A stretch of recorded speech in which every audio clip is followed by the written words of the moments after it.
I left Ghana Education Service to become a full-time farmer.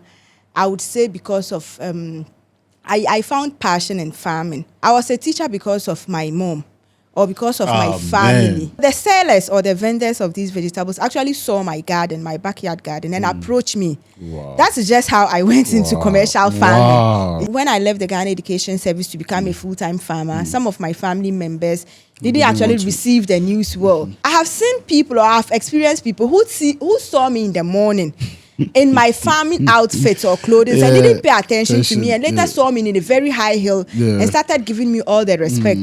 Okay, guys, welcome to another exciting episode of the Prince Amdan podcast.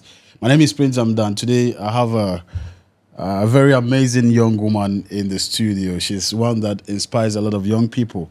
Ms. Bedau is a former teacher, a seasoned farmer, a climate ambassador, and she's the founder of Diva Farms, an enterprise that deals in vegetables and also consultation to young farmers and all of that. She's one that, as I said earlier on, believes in the youth, believes in the power of young people. Today, I brought her to the studio for us to have a quick conversation about some of the things she's been doing and how it's been going and how she can also or how other young people can take advantage of what she has taken advantage of to position themselves in ways that will make their lives better. Bedau, welcome to the studio. Thank you so much. How are you? I'm great. Okay, so I just gave a quick introduction about who you are. Is there more to who Bedau is?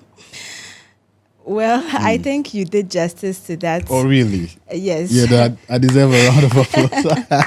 Yeah. So if somebody hears about Miss Bedau, who exactly are you? So I would say I'm a simple girl who has very great ambitions and a go-getter. And also, I believe in breaking stereotypes and ending some generational, I don't want to say generational cases, but some generational patterns. Misconceptions. Yes, and misconceptions. Okay. Yes. Wow, amazing. You were a teacher. Yes. Now you are a farmer. Why did you stop teaching to become a farmer? Yes. So I've been in the Ghana Education Service for officially for 6 to 7 years, even though I've taught more than that, because I taught even before going to College. Yes. So I actually left the Ghana Education Service because I thought there was much more to me, and I felt the four corners of the classroom was sort of locking my potentials away. It was also limiting the horizons of which I could reach to people. So yeah, even though I left the Ghana Education Service, but I think I would be a teacher for life. Now I say I'm a global teacher. Wow. Yes. Wow, amazing. I left Ghana Education Service to become a full-time farmer. I would say because of I found passion in farming. Yes, in as much as it's very challenging and daunting, but I found some kind of fulfillment there. Farming has actually given me some exposure, some opportunities, meeting people, going to places. And to me, that is just fulfillment, being able to touch more lives. Even though I was already doing that in the Ghana Education Service, all the students, the children, the pupils I've come across, I've impacted them. But being a farmer now has even broadened my horizons more. Yes. But is it not because of how small the salary of a teacher is that made you run away from the classroom to seek for better opportunities? Actually, no. It's because let's face it, it's a reality where a lot of young teachers feel that they could actually do something better with their lives than teaching because of how much they are paid or they are compensated. A lot of young people are complaining. Some are even we are fortunate we still have you in the country. Yes. Some are leaving the country to seek better opportunities elsewhere. It's a reality we must face.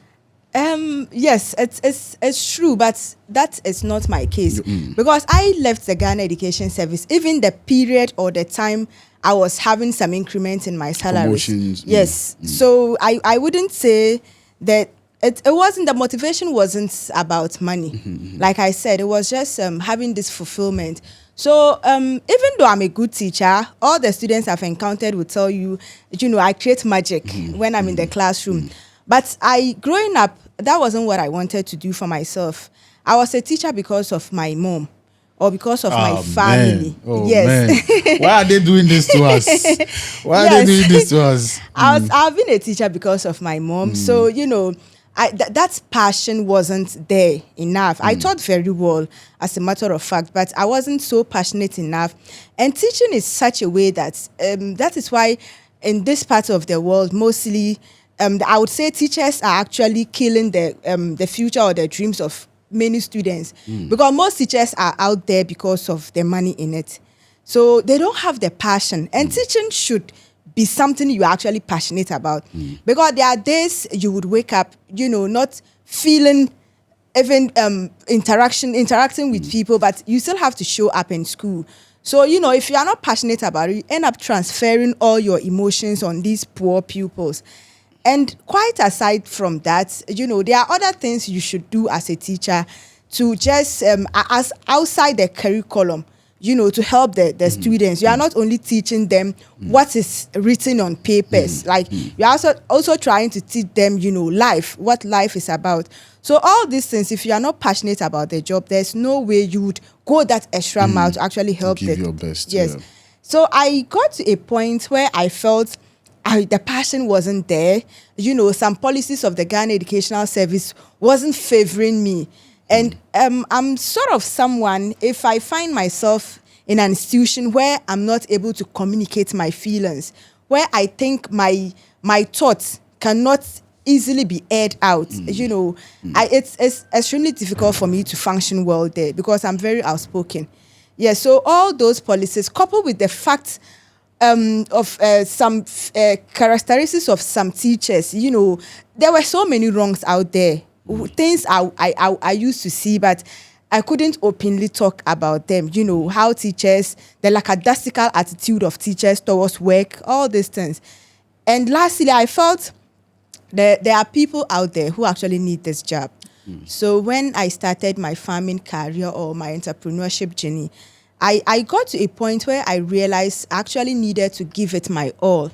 I needed to give it that dedication. So I was holding on to both. So that has been selfish on my part because there are people out there who are equally qualified. Also, it prevents you from growing at the scale you should have grown at what you want to actually do. Yeah. So it was limiting me from actually giving my all to my business, farm, my enterprise, and also people out there still needed a job. I was holding on to it. So I said, okay, why don't I make provision for that? So basically that is it for me. Wow. Yes. Amazing. What are some of these policies because I believe that as young people, regardless where you find yourself, when you have the opportunity to speak, you should speak in ways that bring reforms. Now you have the opportunity to speak. What are some of the policies you thought were wrong and should be corrected with regards to the GES? Okay, so some of the policies, even though we're on just paper, but I think we're not implementing these policies. And also there are other policies as well, which was not from the part of the government not doing justice or right, but on part of teachers. Okay. So let me just bring this, because that is what I've always constantly have problem with, teachers taking their kids or children to school. I know some people wouldn't or would vilify me for saying this, but that is a fact. You can't actually take a baby to school and still work actively well. These are people's children who they've brought for you to teach. I have seen instances where teachers give their babies to students or pupils in the classroom where they are teaching for these children to nurse the babies whilst they are teaching, whilst teaching is in progress. Mind you, some of these kids, they have younger siblings at home. Their parents also have babies. Why didn't they keep them at home to actually nurse their younger siblings, but brought them to classroom to learn? and you have brought your baby to the classroom to give your baby out to these children. And also, like, having babies or keeping babies in class would actually take your attention. So maybe if you were going to actually work at a 70% productivity level, it would drop drastically, maybe to 30%. So, all these things. And teachers actually had problem with directors or educational directors who were trying to actually implement or put these policies to work. So it's not supposed to happen. It's not supposed to happen in the policies of GS. Yes, okay. But that is very common. Even some when I was leaving the Ghana Education Service, and I mentioned it to some few people. Now I don't do that. I know better. I don't share my plans with people, because at the end of the day, sometimes our mindset is not the same. You go around telling people your plans or your dreams, and sometimes they say things to you that would actually take you down, yes, or discourage you. Whenever I mentioned I wanted to leave the Ghana Education Service, people were like, you are a lady, so like that is the best job for you. Why is teaching the best job for a lady? Why? And they thought, like, if you are in the Ghana Education Service, you actually have freedom, or you have, yes, freedom to take care of your family, to have babies, and all those things. I see them to be wrong. This shouldn't be so. Like, you shouldn't be in the institution and you feel like, okay, this institution has actually given me that much freedom to become a baby making machine. You are doing that at the expense of other people's children. So some of these things, yes, and just there's general stereotype surrounding the work. It's for females. It's for females. I would also say it has to do with general work attitude of Ghanaians, because these things happen all over the place, and sometimes you go to a place and you see mothers bring their children and they're working, they're taking care of children. But don't you think that is there's no other alternative? Because if we want inclusion, we want women to be working. At the end of the day, they still have to, make family. So how are they going to, take care of their children and at the same time, be at work? If even though yes, we want that inclusion. We want women or females to be there. But if other countries are actually doing this, I don't know. I don't see why we can't do it. It's just about the attitude, like you rightly mentioned. If I'm going to this environment or this job, and I know these are the policies, rules and regulations. It's either you do it or not. Yes. So I don't have to. So sometimes it's also the attitude. We have this feel of entitlement. Sometimes, there are people I come across, and when I try to talk to them about these things, they think maybe it's because I'm not in it. That is why. Yes, because they don't see me breastfeeding a baby, so that is why I don't actually understand. You've not gotten there yet. Yes, I don't actually understand what they are going through. Yes, but that is not the case. Okay. I'm a very private person. That is my private life. I don't say it to people. Of course. But it shouldn't be so. It's just a matter of you going to an institution, understanding their policies first before going there, and respecting these policies. You should respect it. There are ways you can actually take care of these things. You didn't get pregnant by accident. It's something you actually planned. And you don't get pregnant today and the next morning you are holding the baby. This is actually a process you go through, almost a year process. So you have these entire months to actually prepare for these things. If you know there are stringent rules governing your place of work that you can't bring a baby there. So what if you bringing the baby there is actually going to cause harm to the baby? Let's look at it from this angle.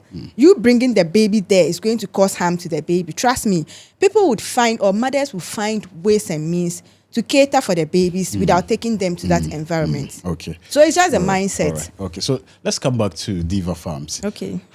When did the idea come and how did you come by that? Because it's a fact that a lot of young people see farming as unattractive, but to see a young woman put her all into farming, there must be some kind of inspiration from somewhere. How did you come by the whole Diva Farm idea and going into it as a business?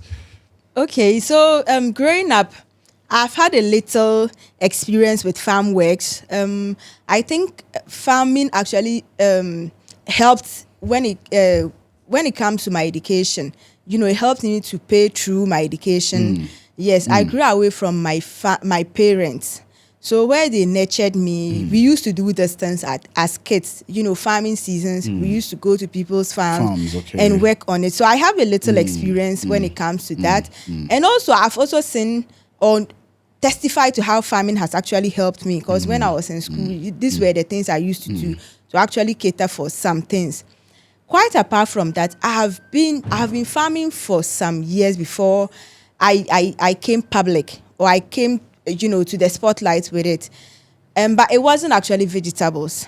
I was farming cereals, and I still farm cereals, but I started growing vegetables because of just practicing healthy lifestyle. 70% of my diet is greens or plant-based. So I realized those I was buying on the market wasn't as healthy or quality as I wanted it to be. So fortunately, God has actually blessed me with so many amazing people in my life. I had this young guy. He has very limited education, but he's actually growing vegetables. So I invited him. I had a small space in my home. Invited him to come and do something for me, vegetables. So the sellers or the vendors of these vegetables actually saw my garden, my backyard garden, and approached me. Wow. That's just how I went into commercial farming. Wow. Yes. Of vegetables. Sort of, yes. I just, the market just came to me. And opened your eyes to the opportunities. So initially, I didn't want to, but you just wanted to do it for your own consumption. Yes. So they convinced me. They were like, okay, you can't consume all this. And they actually came to me because they saw how neat my backyard garden was. So at a point, I was a little bit skeptical. But when I asked them, okay, like, what's the offer? How much are you buying it? The amount they mentioned, I wasn't, what I was thinking, they actually mentioned triple of it. Oh, really? Because I started growing the vegetables during the dry season. You see, I started it during the dry season. So I was like, okay, if I can get this amount of money, just this space. You started doing calculation. Yes. So okay. I did, and fortunately, I have been an entrepreneur for almost my entire life.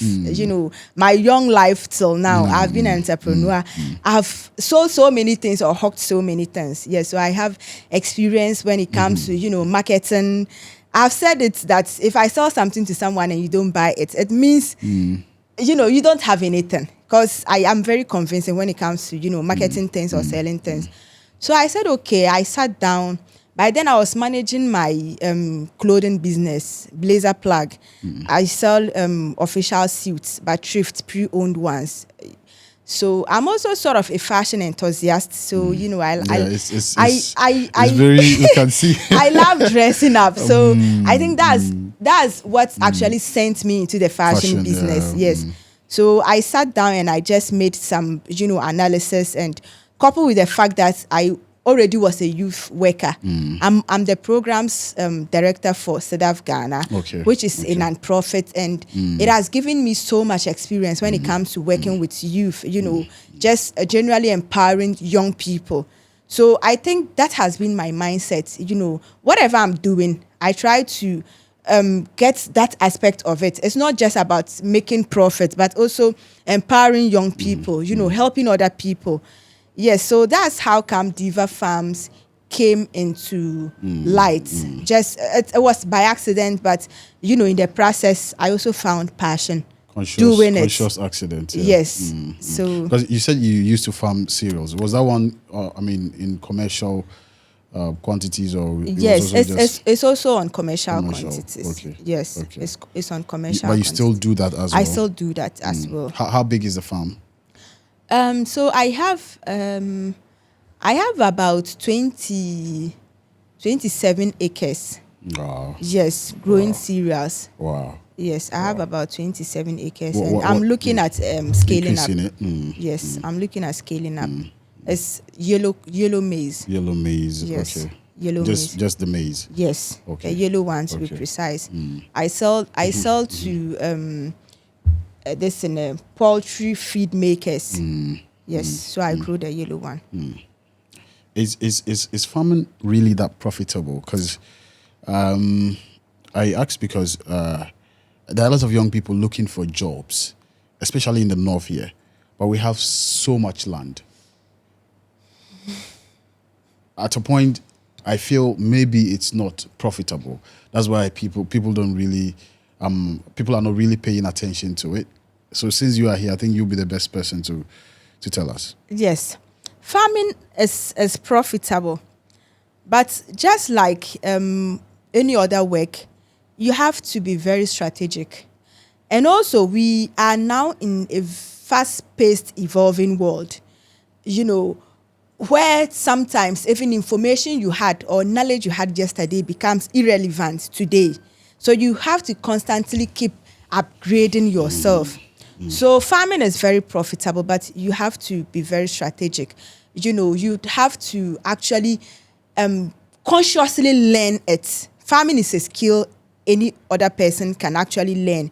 Because I don't have any farming background when it comes to my educational, ladder. I've never read any agri-related course. You know, this in the knowledge or skills I have in farming now is just practical one, and also courses I took online. And this is just me upgrading myself, developing myself. You know, me building on myself to actually become a better version of this person or this thing called farmer. Yeah, so it's about being intentional. In order to get that profit in terms of monetary aspect of farming, you have to be intentional about farming. You have to learn it. If you are going organic, you have to learn it. What am I improvising? You know, what am I using on which land? All those things. If you are going to farm with chemicals, you also have to learn it, the right ways, proportions you should use these chemicals. You know, so that is why we say climate smart farming. It's just being conscious and intentional about it. Okay. Yes, it's lucrative, but you have to be strategic about it. Because farming is in such a way that if you actually go into farming with that mindset, you want to make money, it's sort of sometimes you do all your checks. Like climate change now is affecting us dramatically. Like it has taken a toll on farming. So sometimes you do all the necessary things and still you don't get a good yield as you were expecting. And these things are nature, climate change. You know, it has affected. You can't control the weather patterns. You can actually maybe put in some things to help your farm, but you can't control the general weather pattern. It's not possible. Was it why you became a climate ambassador? Because of how you needed to know what climate or how the climate works for you to be able to make the best out of your farm. Was that how come you became or you were already a climate ambassador before you got exactly into farming? I wasn't a climate ambassador. In fact, I had very little or even no idea of what climate change is. And just like myself, there are so many people, you know, who are literate with formal education and they still don't know what climate change is about. You know, that is another topic on its own. So climate change has not had that much awareness, you know, amongst us. So there are so many people who don't know what climate change is about. So when I went into farming, yes, I became conscious of it. Because especially vegetable farming, vegetables are very delicate. You know, it has the type of weather conditions it can actually thrive, you know, and you get a good yield. So I became very conscious of these things, you know, what's the heat waves, the rain patterns, all those things. So that's how come I went into studying the climate and eventually I became an ambassador. You know, and also taking some courses, some master class, you know, trainings on climate smart farming to help myself and other farmers. You have to be conscious about these things, you know, because the weather plays a crucial role. And that is why there are some things we can't grow here because of our weather conditions. And like very extreme cold places today, it can't grow certain things there. So it should tell you that the weather plays a crucial role in whatever you are growing. So you have to know these things. When I went into farming, the first grant I won was actually for hydroponic greenhouse farming. Yes, that was the goal. Hydroponic greenhouse farming. Explain. Because I'm lost. Yeah. So hydroponic greenhouse farming is just farming in water or farming in very less or no soil. You know, yeah, here. Okay, I think I've seen. Yeah, so that is hydroponic greenhouse farming. Okay. You know, you grow. The hydroponics is actually a system you build, and the greenhouse is just the canopy you form around it. And this in the greenhouse, you have to have, you have to be able to regulate the temperature. So you need either fans. In some cases, you even need the air conditioners there. You need lights and so you now control the weather, clinically control everything within that space. Wow. So that was what I wanted to do. It's actually very expensive to set it up here, and also our weather pattern here doesn't help. So you'd actually need to invest a lot in it to be able to control, get the kind of weather you actually, because I wanted to go into strawberries. Okay. Yes, growing strawberries. That was, I'm very passionate about strawberries. I don't know why. It's just beautiful. And I'm very passionate about it. And I also think that there's a lot we can do with these fruits. So that's the first ever grant I won. Or even explore, because here we only know about farming maize and all of that. So it's good you explore to see what else can grow. These things, because we don't grow them here, they're extremely expensive. So that was also another angle I was coming from. Because strawberries, bell peppers, we just have the green one here. The yellow one, I went to town and I looked for it. We yes, never got, it's expensive. Yeah, and the red ones are not so many. Yes, so the red one, it has pink color, it has purple color, it has white color. Wow. I've not seen those before. Yes, it's there. It has these colors. Sometimes I like exploring with food. When you cook and you add these things. I read home economics in senior high school. Okay. So I try sometimes to explore with food. So when you cook and you actually add these things, it gives it that color. Yeah. So, of course, that it makes it look more very beautiful. So I used to buy these things. So when my farming idea even came, that was actually where I wanted to go. But it's still there, even though the concept is hasn't yet materialized, but it's still there as I'm growing. And, this agribusiness is something I will still want to do, if I get the right support. Yes, or the needed support. Were you able to try something on the hydroponic? Yes, actually, that's why I won the grant. I had a prototype, actually. Okay. And even so I think I've always been conscious about my environment.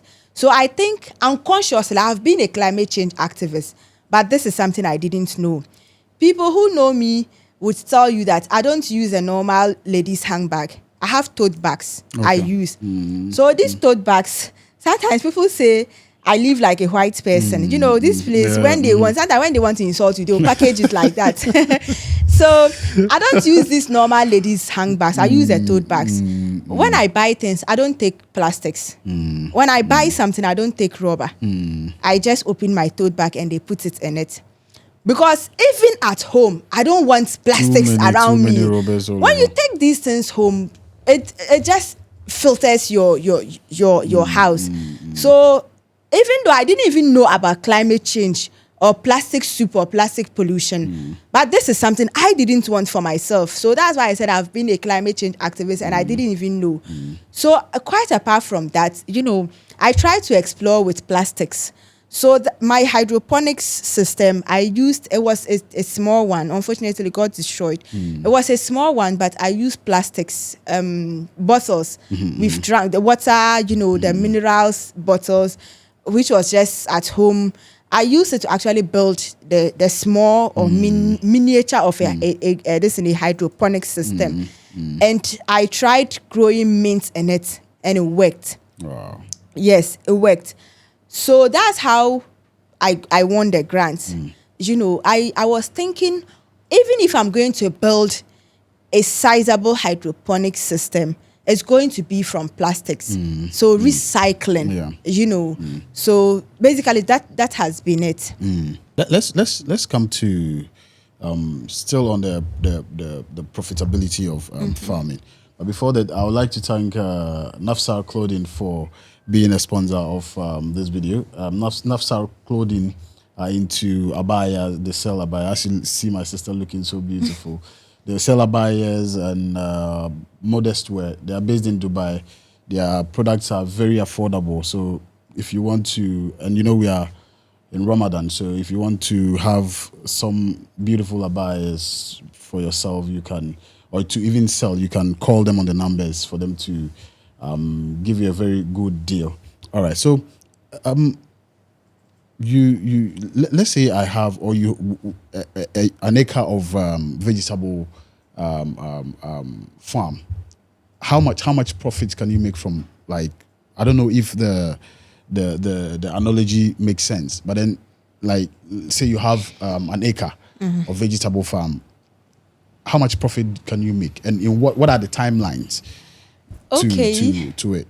So with an acre, so the amount of profit you are going to be making would be determined by first of all the vegetables you grow on it. Okay. And also, what kind of farming are you practicing? Is it an all year round farming? So if it's seasonal, so let's come to seasonal. So during the rainy seasons, vegetables, everybody is farming. So yeah, the price is sort of down during rainy season. So you don't make good profit when it's rainy season. So we actually prefer the dry season farming. Yeah, so during dry season farming, just few farmers are able to farm. And if you are able to practice irrigation and you get a good yield, so let me say lettuce. So lettuce actually, we harvest lettuce, the growth sprouts or process of lettuce is shorter compared to cabbage. So with lettuce, after transplanting, it can take just a minimum of 3 weeks and you would harvest. Oh, wow. Yes. Wow. Maximum a month and maybe a week. Yes, you are harvesting. But with cabbage, we grow the oxalos, that's the white cabbage. It takes 3 months, even though there are other brands that can take lesser time. That takes lesser. But the quality one here is the oxalos, that's the white cabbage. It takes 3 months. So let's say you are growing lettuce. So and someone grows cabbage. So you growing the lettuce, you might harvest thrice before yes. So if we are going to calculate this, we wouldn't get an actual figure because of the difference or the disparities in that. But I would say if you put in maybe let's say 100 cedis to grow the entire field, if it's during the dry season, there's a likelihood that you might make 100% profit. Okay. Yes, there's that likelihood. You might make between 90 to 100% profit. Wow. Or even an abnormal profit more than 100%. Depending on the the differences regards to the type of vegetables you are going to grow. Yes, and, exactly. Those kinds of stuff. Okay. But it's lucrative. Generally, it's lucrative. Generally, yeah. Yes. Because I have a friend at Gombeni who is also into vegetable farming. Okay. And, he has also been saying the same thing. But is it very difficult to do? It's difficult compared to growing cereals. So vegetables are like babies. It needs constant attention. So if you have a vegetable field, it might actually require you to employ more hands than a cereal grower would require. Wow. Because this needs constant attention. Especially those of us practicing climate smart farming strategies or solutions. Other people would go on field and spray chemicals, weedicides to control the weeds growing with the vegetables. But some of us don't do it. So if you don't do it, it will actually require you to do it manually, either with the help of a small machine or just, using your bare hands to actually take out the weeds. So you can imagine. So if you are employing people to do this, it means you are paying them for that. Also, if you are practicing irrigation, depending on the source of your water, irrigation is also quite expensive. Even if you are tapping it from a river body, you still require this, the water pump, a generator. The generator needs fuel, those things. Also, during the dry season, the weather becomes extremely hot here. So some of these vegetables, especially lettuce is very delicate. It doesn't do well under the scorching sun. So we are trying to actually get some sort of shade for it. So, if you are going to implement having the structure of the shade net, it's expensive. It's expensive. But at the end of the day, if you're able to put all these things in play, it will pay off. Oh, Yes, it will pay off. You keep talking about smart farming systems, climate smart agriculture. Can you explain to us what this really means? So climate smart agriculture is just being conscious of the climate. Okay. And also trying to be innovative, and adaptive to certain strategies which will help you to strive under these conditions. Because in as much as we are ambassadors, or I'm a climate change champion, I create awareness. This is not something that is going to happen overnight. It's not something I will sleep and wake up and the weather will change. Whether I like it or not, there's extreme heat is here. And probably it's not changing anytime soon. So since it's here and it's not changing anytime soon, how do I cope? How do I leverage on certain things at my disposal to actually help me strive through these harsh conditions? That is just what climate smart is about, being conscious of the climate and also trying to navigate your way through, bringing on strategies or solutions which you think would work best in your locality, where you are, where you grow these things. And also, if you are still employing other factors or other things like, these fertilizers, chemicals, if you are still going to use it, how best are you going to put it to use? Because we also use it wrongly here. So climate smart is about getting the right inorganic materials as well. Even if you are not going organic, these inorganic chemicals, you can also be smart about it. How are you going to apply it? Under which conditions, which periods. So it all falls under climate smart. Yes, so that is it. And can you give us some examples of the things you do that are climate smart? Okay, so being a climate smart farmer, so I would say I put in the right nutrients to feed the soil on which I grow the field I grow on. So being climate smart is like this. Let me give you this scenario. So I also consult for some poultry farms. Okay. So I get poultry feeds from these farms. Quite apart from that, I visit some homes or households which has cattle. I collect the feeds, the cow dung. So I come and I prepare my own compost. So this is sort of like my fertilizer I'm using. I prepare it. So when I prepare it, there's a particular period I have to actually apply it on the field. So here, many people just go and throw cow dung on their fields or farms. Even after growing things on it, so cow dung doesn't work that way. If people will tell you, or scientists will tell you that it's very high in nitrogen. So like the nitrogen content of it, there's a particular period, if you apply it, first of all, it's actually going to destroy the plant before restoring it. This is how cow dung works. So that is being climate smart. So if you are aware of this, so you have the field, you are conscious that you need to apply a 3-month prior before even growing something on it. So, and also you do your research to find out when I apply the cow dung or these animal droppings on the field, first of all, what does it do to the soil? What does it do to the soil? So it feeds the soil some nutrients. Nitrogen is there, phosphorus, those things. It all has some amount it should be in the soil. If it's less, it's a problem. If it's high, it's also another problem. So you trying to regulate these things. Quite apart from that, the period you should apply it, and also what it does. So when you apply the compost, depending on the kind of compost you prepare, so when you apply it, some of it retains the soil moist.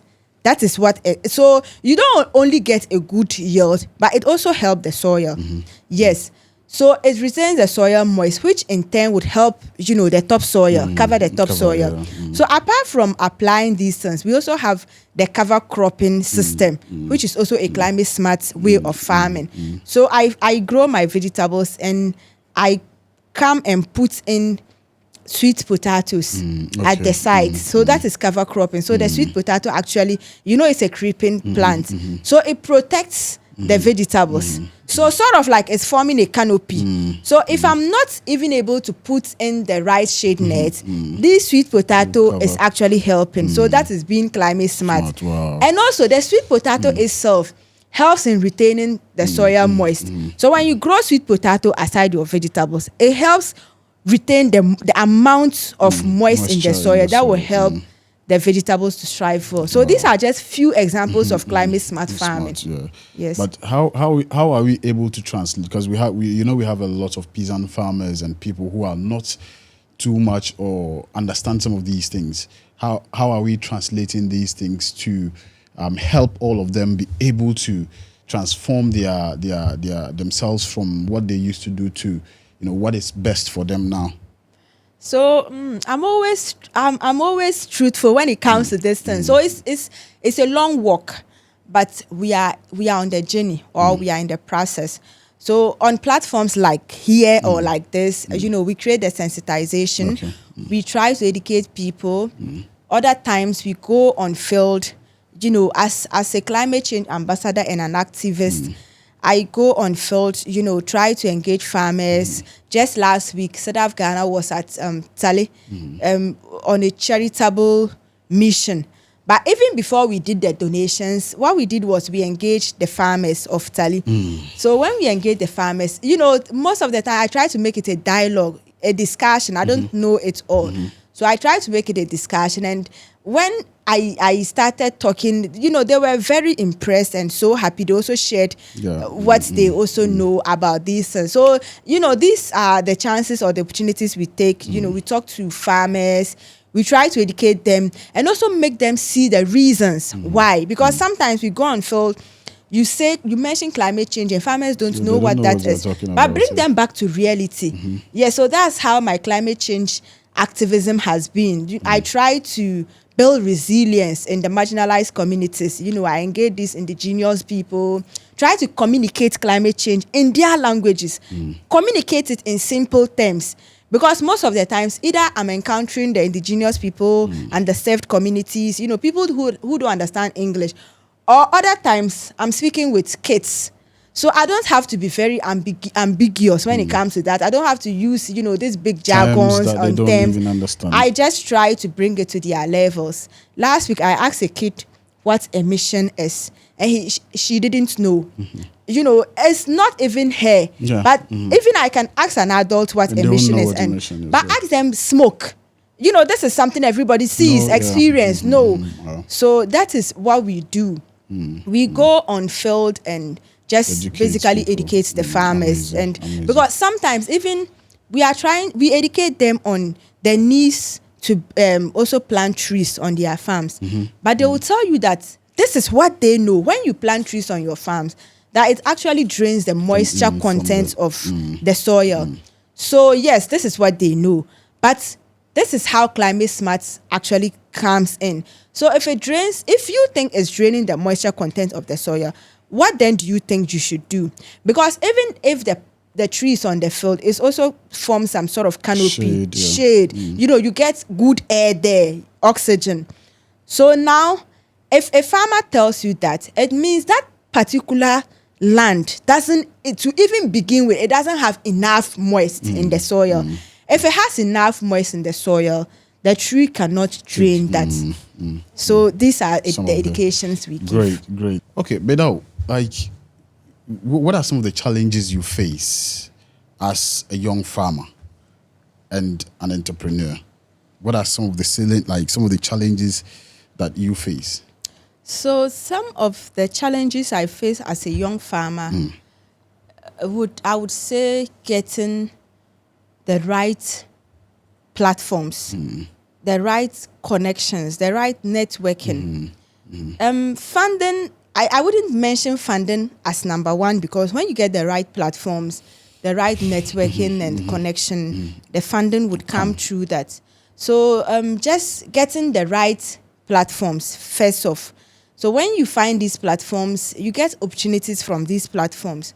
So this has been a little challenging. And also, aside that, funding is there. Currently, I'm trying to scale up, and it hasn't been easy. Because when I started farming, I was growing on people's, in fact, I still grow on people's lands. You know, my farms are scattered around because they are just people lands which they are not using. So I go and just talk to them and I use it. So having my own land, you know, trying to bring it to life, it has been a very big challenge. You know, fencing these lands, installing irrigation systems, all those things. It's hectic. So funding has also been another challenge. And also stereotyping. Even though we are creating education around this to break those stereotypes, people still have issues with just accepting me as a farmer. Yes, even when I left the Ghana Education Service to become a full-time farmer, some of my family members didn't actually receive the news well. You know, they were being skeptical. Am I making the right decisions? But I always believe in myself. That is the first thing. You know, I believe this self-belief. I can pitch my business to you. You would see maybe the extent of the vision only to yourself, but you can't see the full vision. You know, yes, you can't. There's no way you can. You can but see, I have seen it. You know, it's here. I have seen it, and I believe I am the person I think I am. Yes, and putting in my dedication, I know I'm actually going to get there.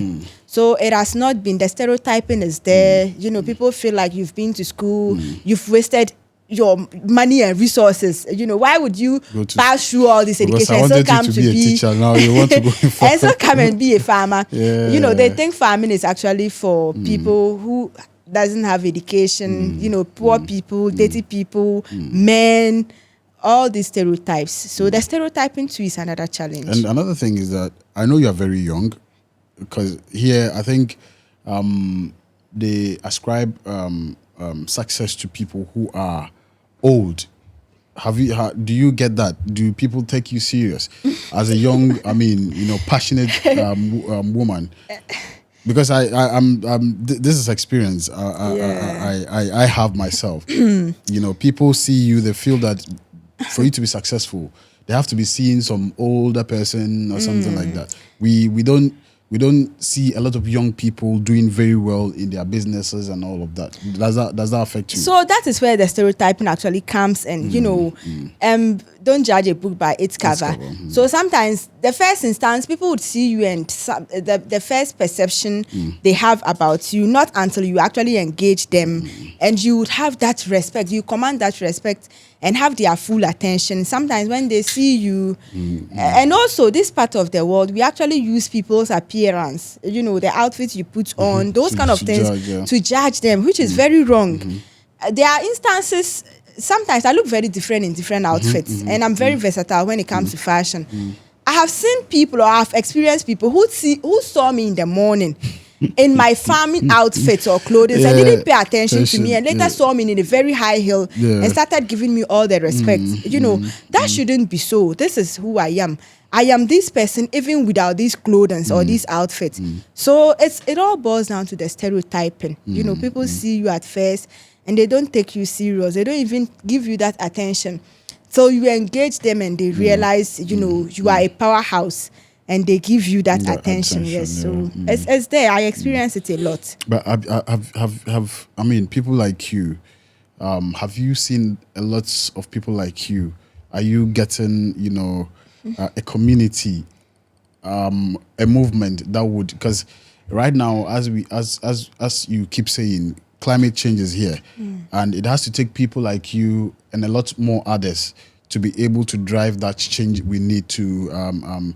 At least reduce the effects of climate change and all of that. Is there any? Because I want to join that movement. I want to also get into doing stuff like that. Yeah, fortunately for the media, I've had young people reaching out to me, trying to take on this course or become champions as well. So it's coming, it's taking form gradually, but I would still say the rate at which I wanted to engage females, it's sort of a little bit slow, because most people who reach out to me and are really serious about these things mostly are young. Yes, they are young males. So I think I still want to see many females, embarking on this path. It's a less traveled one, but I think I still want to see more females on it. We can do it. We can break all these stereotypes. We can change the narratives, the perceptions people have about these things. But it's coming up. It's taking form. So how do people reach out to you? Somebody wants to, learn from you. How do they reach out to you? So usually I give out my contact and also just social media platforms. That's fine. Yes, so we are on Facebook, Diva Farms. Diva Farms, okay. We are on LinkedIn, Diva Farms, and also I have personal profile on all these platforms. I have Abubakar Bila Umbangba on LinkedIn, Abubaida on Facebook. We have a personal website, divafarms.org. Okay. Yes, the website is very actively working. And also personal phone numbers too. Okay. Yes, which is 0206 40 41 42. Okay. 0206 40 41 42. Great. So, Amazing. yes. Amazing. Let me ask you this. What inspires you as a young woman? Wow. What inspires me is my family. I am not from I haven't been privileged when it comes to having a very comfortable life growing up. So just the family background alone inspires me, to keep going, to do more, and also just become better. Just dissolve or break some generational perceptions. This is who we are. I can't conform to that. I'm non-conformist. Yes. People who have experienced me or encountered me will tell you that I'm very different. When there's a queue here, I don't form the queue. They say people who are not conformists are very troublesome. Yes. Some people say I'm very difficult, but that is not the case. I just think I'm not made to be like change. everyone. People don't accept change easily. Exactly. Yeah, so I go to places, I form my own queue, and fortunately, people always join me. People want to be around me. Yes, so I think there's a greater force in me, which shouldn't be locked away. Because people need to experience me. I always say that if you go to a place and a lot of people are forcing through, a particular door, just take your time and look around. You see your own door somewhere, and exactly. people follow, and then that has been the inspiration. Just my family background has been my inspiration. Wow. Yes. Wow. But who inspires you? My dad, even though he's late. Wow. May his soul rest in peace. Amen. He inspired me a lot, and even his words still inspires me. I spent a lot of time with my dad, especially his last days. I held my dad this way when he passed in my arms. And, he left everything with me. Wow. My dad kept or constantly, told me that I'm the male among his children. Wow. I didn't, then it didn't dawn on me, till he left, and, life happened. And, so my dad, wow. Yes, I always get emotional when I'm talking about him. I'm touched. I'm touched myself. Are you the firstborn of your family? I'm number 7. Yes. Okay. Yeah, we are actually 8. Wow. From same mom and same dad. Wow. Yeah, we are seven girls and 1 boy. Wow. Yes, so I'm number 7. You can imagine. I have so many elderly siblings. I have 1 younger sibling. But I spent a lot of time with my dad. I learned so many things from him. He taught me so many things through his words. So yeah, that has been it. May Allah have mercy on his soul. Amen. Wow. What is that one thing that keeps you going to the farm every day? That wants you to like keep farming? Healthy life. I'm someone who is very intentional about life in general. I'm so intentional about my life, about anything I'm doing. It's premeditated. So I'm very conscious and intentional about life. So my health is actually something I pay a lot of attention to. I eat from what I grow. So It's just what you grow, healthy what you lifestyle eat. has been my motivation, to keep in this business. And of course, apart from that, I have so many young people reaching out to me. Sometimes, just a couple of days ago, I read a message from a young man. His name is Abdel Bassett. I think he said he was reaching out from Yendi. When I read the message from him, I wept. He expressed himself to me, and the amount of inspiration, even he said he draws from me, the amount of inspiration I got back from his message, he wouldn't understand. It touched me to the core. I'm farming not just for profit, but also to change narratives, and alhamdulillah, it's actually working. Young people are reaching out to me. I inspired them a lot. And they actually want to do something for themselves. Some of them are there. They currently are not engaged. They are not employed in white collar jobs. But because of me or because of what I'm doing, they too can. So that has also been an inspiration to keep on going or travel on this path. The inspiration the work is actually having on young people alone is also profit for me.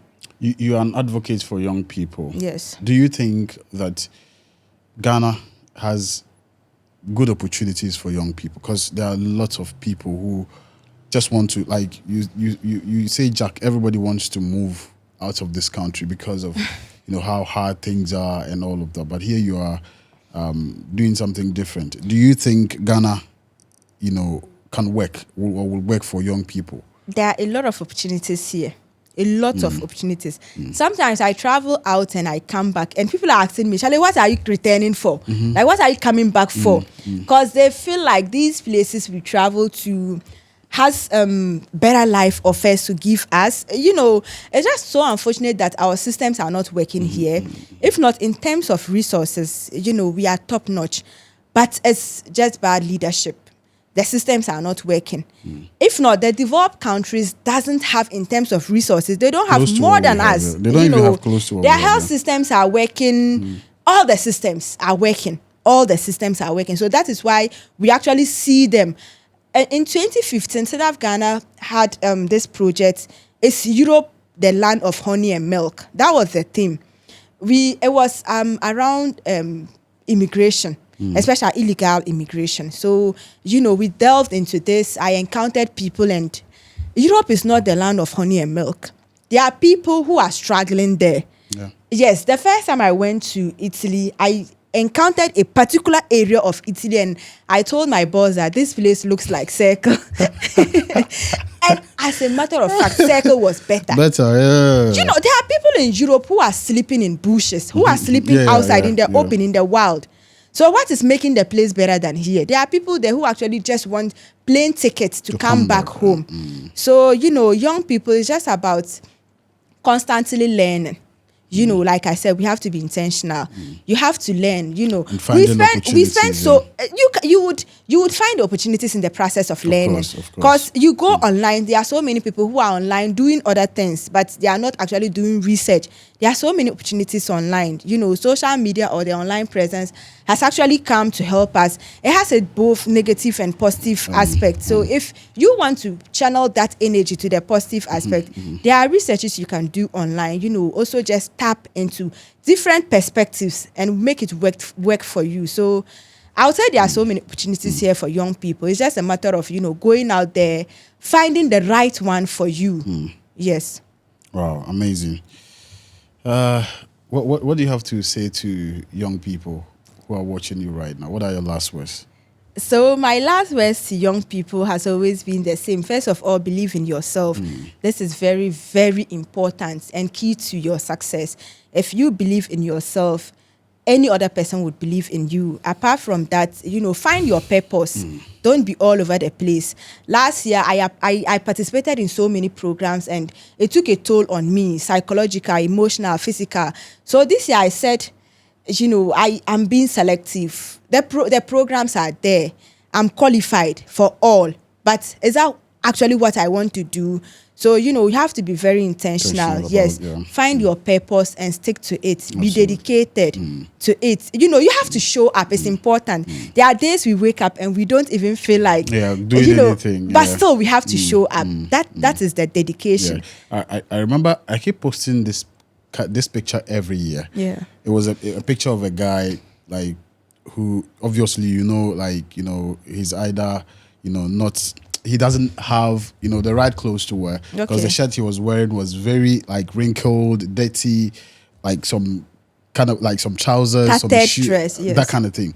But he sticked in, looking very sharp, went for a wedding, and when they were taking pictures, he went and also took a picture. And anytime I see that picture, I draw a lot of inspiration from it. Just show up. Show up. Just show up, regardless of where you find yourself. Show up.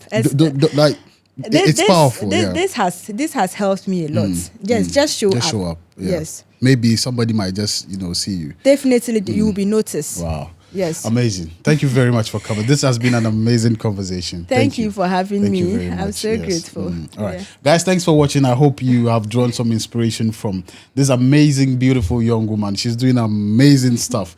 And I hope that, this interview will give you some heads up as to how to go about your own business or your own life. Thanks for watching. My name is Prince Amdan. See you in the next episode. Peace. We're out.